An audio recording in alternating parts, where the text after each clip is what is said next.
Zoinks!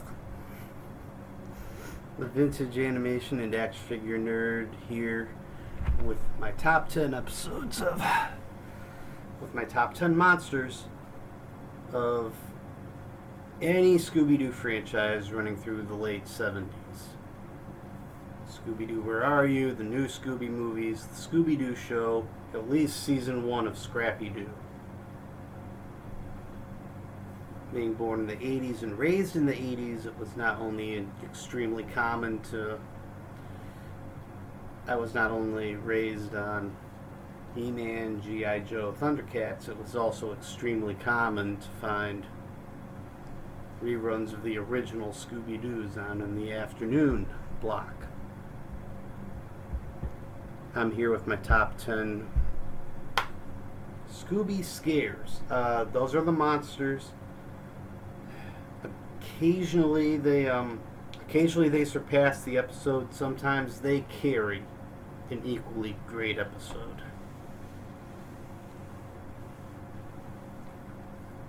Now, Scooby-Doo is still a franchise today. They're still making new episodes.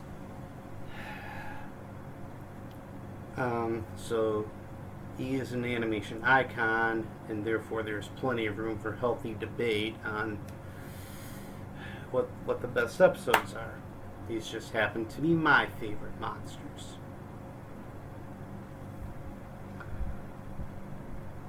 So without further ado,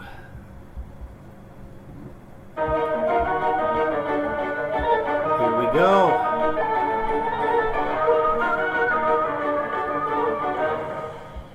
Here we go with the list. Yes, the list. Number 10. The Gunslinger from Ghastly Ghost Town. The Ghastly Ghost Town, Scooby-Doo meets the Three Stooges 1, the new Scooby Movies. This was the first episode of the new Scooby Movies. Those were the hour-long episodes with the celebrity guest stars. In this one, the Three Stooges are trying to open a theme park that keeps getting overrun by animals getting loose from cages, a mechanical dinosaur that's run amok, an Indian rain dance, an earth-shaking Indian rain dance, all pale in comparison to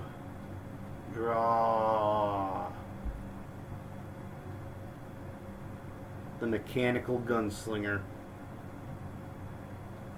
The Mechanical Gunslinger involved in the opening credits of the new Scooby Movies. Shaggy hears the Mechanical Gunslinger speak and, promptly breaking character, laughs off any real threat until Mr. Gunslinger obeys his own command to draw and promptly draws his own pistol, which he then, of course, discharges harmlessly into the air. This is CBS Saturday mornings, early 70s in Hanna-Barbera.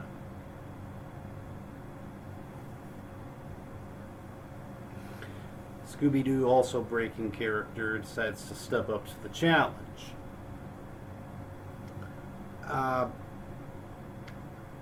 What could have been harmless was packing a real pistol on him and then discharging it into the air, and therefore he makes the list.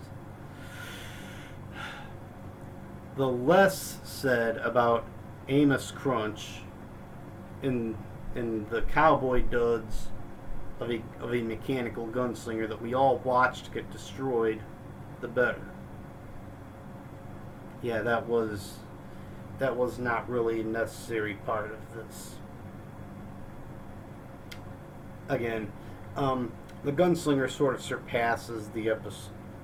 surpasses a pretty bland episode because I never liked the Three Stooges episodes. But that's another story for another time. Number 9. The Devil Bear from the Hairy Scare of the Devil Bear. Again, I was never a big fan of Scooby, and I was never a big fan of Scrappy. Scooby and Scrappy Season 1 is given a free pass because at least the rest of the kids were still around and there were the mystery element was still there. The mystery element was still involved somehow.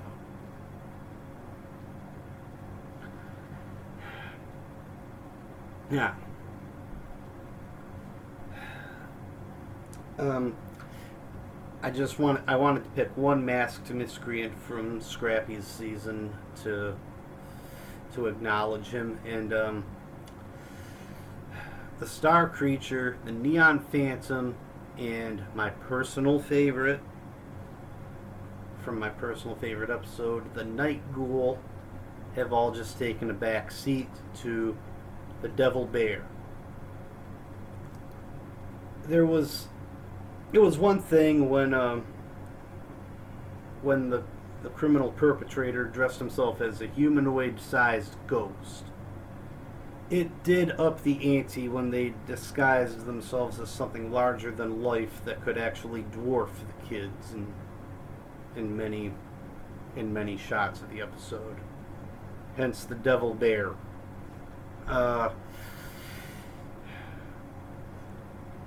He was allegedly the spirit of a bear safeguarding the treasures in the Grand Canyon. He was actually the rascally Chuck Hunt after said treasures. Number 8. The Creeper. From Scooby-Doo, Where Are You? And Jeepers, It's the Creeper.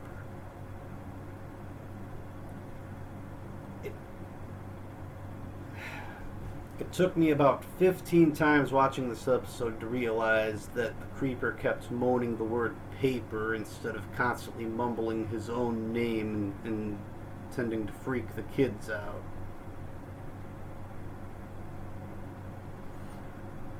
The creeper was allegedly a phantom that had been breaking into...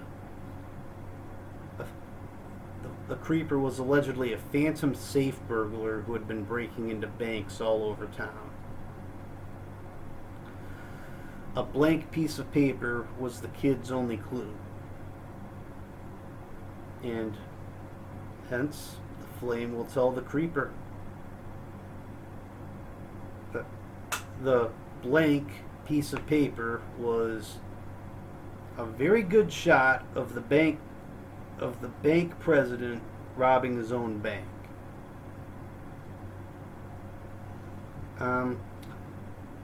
Just the creeper's movements, his speech, and the fact that he would not quit chasing the kids caused him to make the list.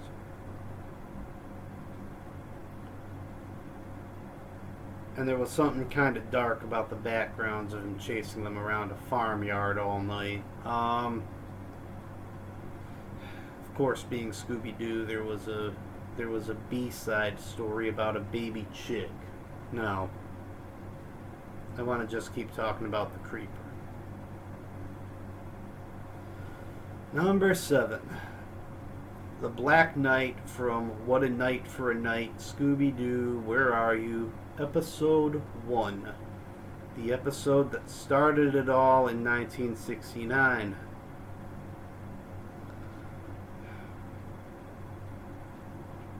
This was the very first episode of Scooby-Doo, and the Black Knight was being transported to the museum. The first thing we see it do from the back of the truck is to come to look. The truck transporting the suit of armor is to come to life and actually sit up. Next thing you know, the kids are called into the museum after a mystery, and this is our first time meeting Fred, Daphne, Velma, Shaggy, and a Great Dane detective of a chow hound known as Scooby-Doo. And this episode sets up what would be the franchise series very well. He chases them all over the museum, and occasionally they figure out that what they're doing is counterfeiting paint. That what's going on is a paint counterfeiting operation and art swindle.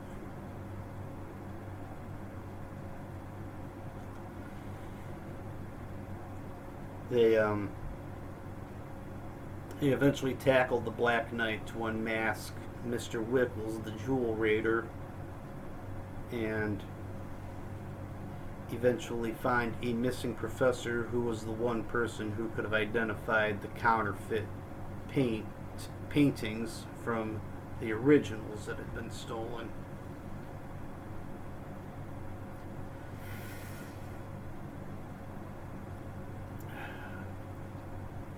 Black Knight was fairly intimidating, especially for the very first episode, very first time we've seen this series. They kicked off the franchise correctly.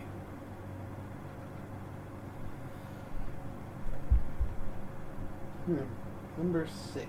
What was number 6? Hang on.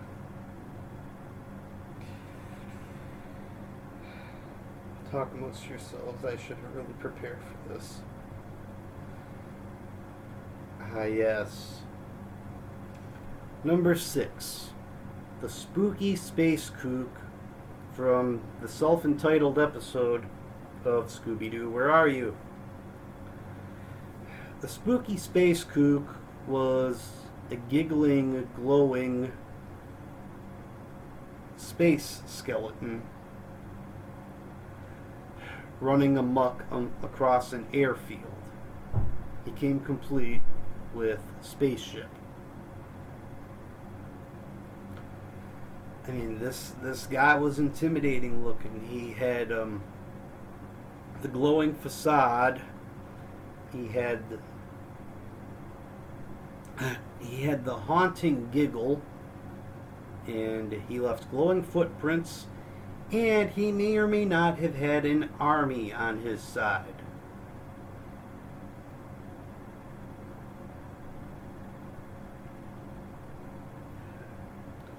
I go into much more detail about these in the vocal article that I lifted these from. That I wrote the vocal article last October. I'll post a link in the description.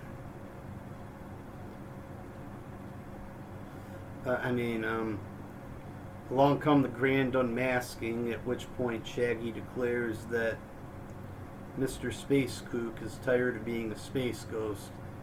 Space ghost! I can't be the only person who immediately declared that reference at that exact point of the story. Yep. Alright. Number 5. The 10,000 volt ghost from the late 70s Scooby-Doo Show. These were the episodes that aired alongside season 1 of Dino Mutt, and again, we're dealing with a creature in the 10,000 volt ghost that in many episode shots appeared to dwarf the kids as a giant creature. There was something extra startling about that.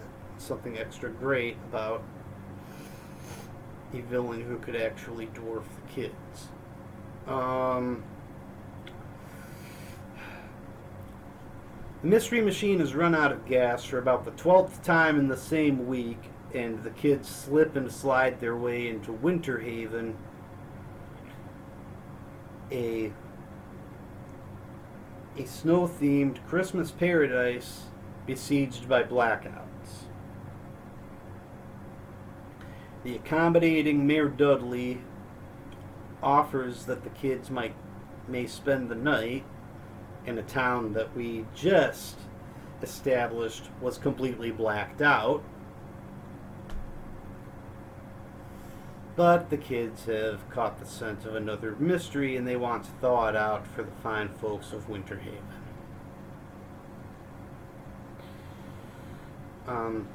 Mayor Dudley decides to spin the haunting tale of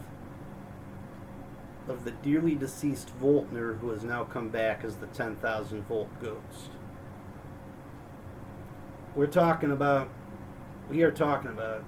Saturday mornings, now on ABC rather than CBS, I think. This is a pretty intimidating tale. Now,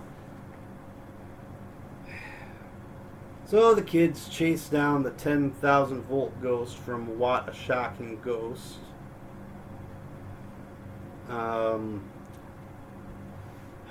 Birdseed leading to the pet store is their clue, and eventually they trap the 10,000 volt ghost in a giant snowball, wherein he loses about 9,990 volts, and they unmask none other than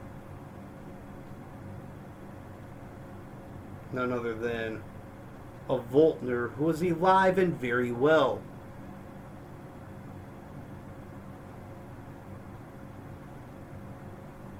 He was working with Mayor Dudley for a dirt cheap land grab.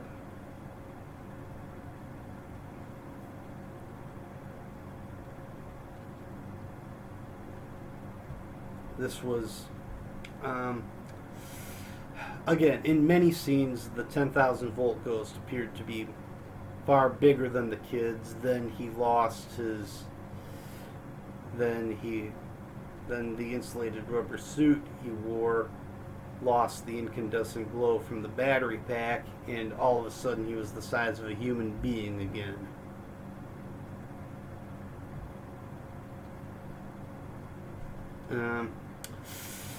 Yeah. Potato, when he was the ghost, he was fairly intimidating looking. That was a good scene.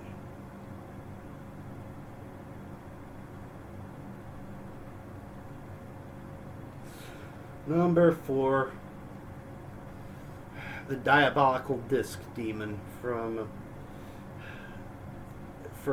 a very rare third season of Scooby-Doo, Where Are You?, that incorporated the opening and closing credits for the Scooby-Doo Show.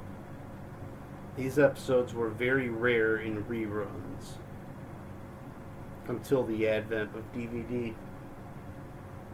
Anyway, diabolical disc demon looked like a neon-colored,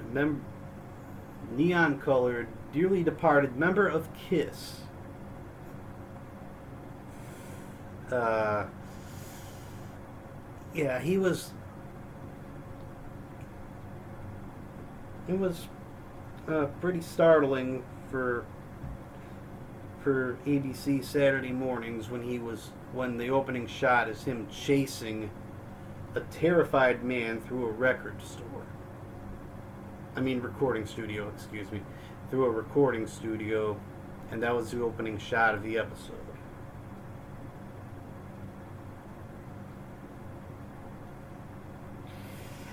Well, the disc demon, in full glory of red hair, white face mask, and neon blue jumpsuit, chases the kids around the recording studio too, with a mystery to be uncovered for their good pal Jerry Lewis and for the rest of his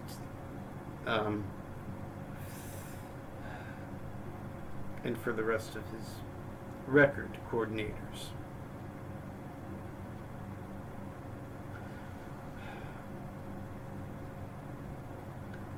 Yep, the disc demon was quite a cool looking character at number 4. Number 3, The Ghost of Elias Kingston. And we're circling back to the Scooby-Doo, to Scooby-Doo, Where Are You? A lot of what made Scooby-Doo, Where Are You what it was the darker, eerier backgrounds than would appear in later reincarnations.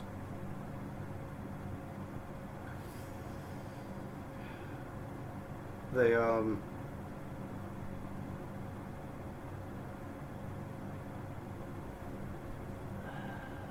the episode entitled Ghost of Elias Kingston.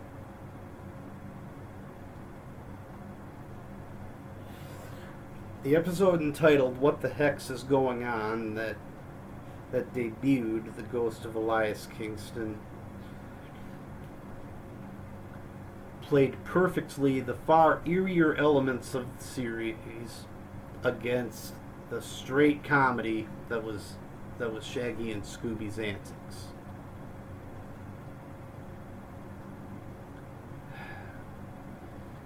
This was a great episode with a great monster within it. Number 2.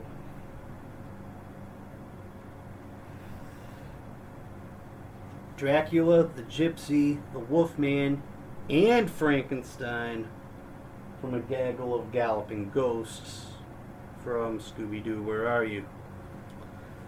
This is the perfect example of a masked miscreant who surpasses an otherwise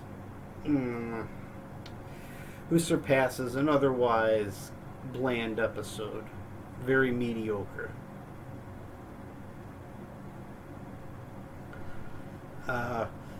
The perpetrator's name was Big Bob Oakley, who immediately sounds like either a safecracker or a bumbling strongman.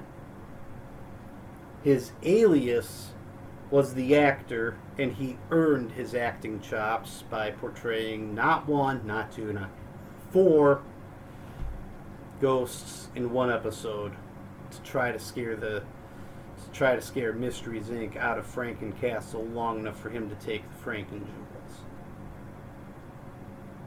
That was crazy.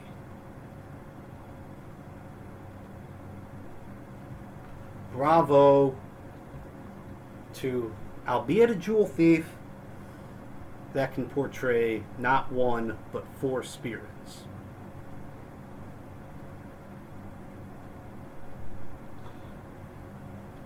I have some honorable mentions to talk about. I do have to get through the honorable mentions here.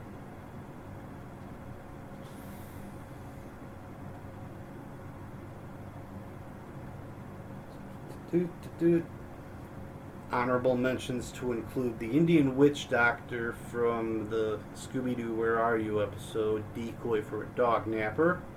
The Spectres of Ebenezer and Nettie Crab from Scooby-Doo Show's High Rise Hair Raiser. And the aforementioned Neon Phantom, Star Creature, and Night Ghoul from the Scooby and Scrappy-Doo Show. At least their first season. Alright.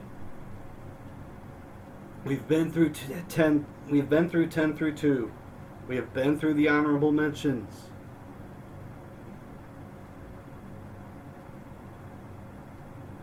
Let's talk about number 1. From my absolute favorite episode of the Scooby-Doo Show, from one of my favorite VHSs as a kid that I have promptly lost just before I could completely wear it out. Straight from the No-Face Zombie Chase case, Mr. No-Face himself, the No-Face Zombie.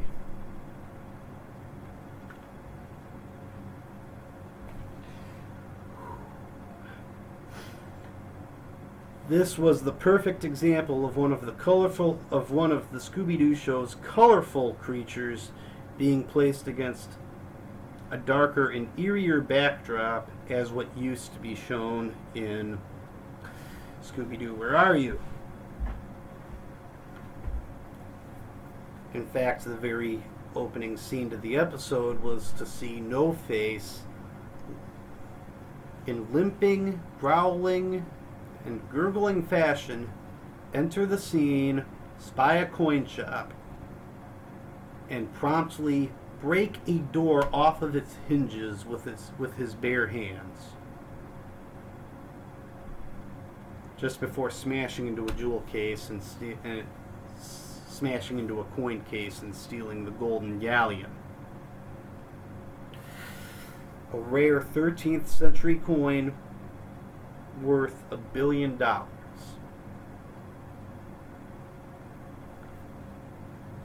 There's a side story about a curse attached to the coin,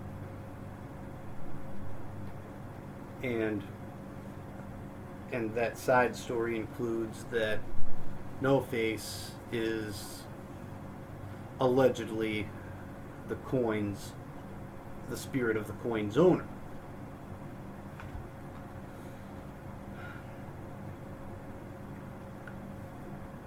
Again, the No-Face zombie was a colorful creature, and he could be, and in a lot of scenes he could be kind of frightening, kind of terrifying to the kids. And he definitely carried the episode. Where the No-Face zombie chase case does break down a little bit, pull its punches, is the unfortunate inclusion of a large gorilla and the fact that most of this chase takes place in a toy factory.